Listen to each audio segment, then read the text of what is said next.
মনের ভেতর শূন্যতা কখনো কখনো এমন হয় যেন পৃথিবীর সব শব্দ থেমে গেছে।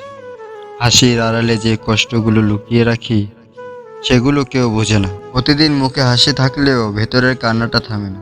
কেউ যখন বলে তোমার তো কোনো কষ্টই নেই, তখন মনের অদৃশ্য কষ্টগুলো আর গভীর হয়ে যায়। সবাই বলে সময় সব কষ্ট দূর করে দেবে, কিন্তু সময় কেবল কষ্টের গভীরতাই বাড়ায়। কিছু সম্পর্ক এতটাই বিশেষ যে হারিয়ে যাওয়ার পরও তার স্মৃতি কষ্ট দিয়ে যায়। কিছু মানুষ চলে যাওয়ার পরও থেকে যায় তার অনুপস্থিতির ছায়া। চুপ করে থাকার অর্থ এই নয় যে কষ্ট নেই, বরং বলার মতো মানুষ নেই। কিছু সত্য মেনে নেওয়া কঠিন, কিন্তু মিথ্যা আশায় বাঁচা আরো কঠিন। কষ্ট তখন আরো বেশি লাগে যখন প্রিয় মানুষটা বদলে যায়। যে স্বপ্নগুলো একদিন চোখে জলজল করতো সেগুলো আজ কষ্টের কারণ হয়ে দাঁড়িয়েছে। ভালো থেকো বলেও যখন বিদায় জানাতে হয় তখন বুকের ভেতর ঝড় বয়ে যায়। ভালোবাসা অনেক বড়, কিন্তু কিছু ভালোবাসা কেবল কষ্ট দিয়ে যায়। যে কথাগুলো বলা হয়নি সেগুলোই আজ কষ্ট হয়ে বুকে জমে আছে।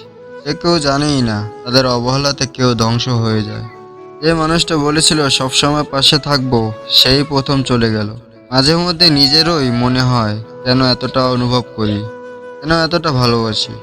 সব কিছু আছে, কিন্তু মনের শান্তিটা কোথাও যেন হারিয়ে গেছে।